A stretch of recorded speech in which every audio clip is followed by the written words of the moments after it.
ఇంకా లాస్ట్ ఈ 5 years ఖాళీగా ఉన్నా. ఖాళీగా అంటే మా మనవరాలు మా బిడ్డని చూసుకుంటూ ఉన్నాను.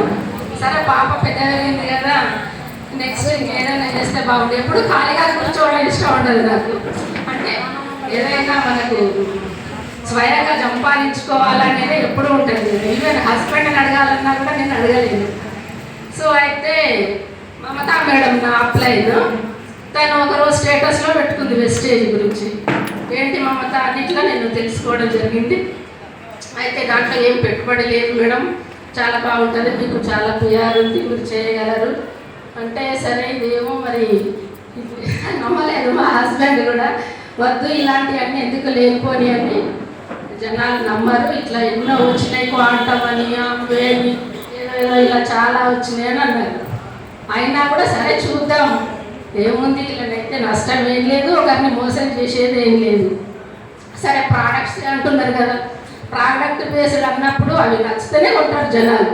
మనం ఫస్ట్ వాడుకుంటాం కదా, ఫస్ట్ ఆఫ్ ఆల్ మనకు 100% కాన్ఫిడెన్స్ వస్తేనే ఇతరులకు చెప్తాము. కాబట్టి నాకు ఏమో ప్రాబ్లం అనిపించలేదు. సరే ఆ రకంగా జాయిన్ అవ్వడం జరిగింది. లాస్ట్ 2 months నేను ఇప్పుడు మే ఎండింగ్లో జాయిన్ అయినాను, కానీ నేను 100% నమ్మలేదు. తర్వాత బూట్ క్యాంప్ జరిగింది కదా మన వరంగల్లో నవంబర్లో, అప్పుడే కొంచెం ఇనిషియేట్ తీసుకొని చేస్తున్నాను. ప్రజెంట్ జనవరిలోనే నేను బ్రాంజ్ డైరెక్టర్గా అచీవ్ పొందాను.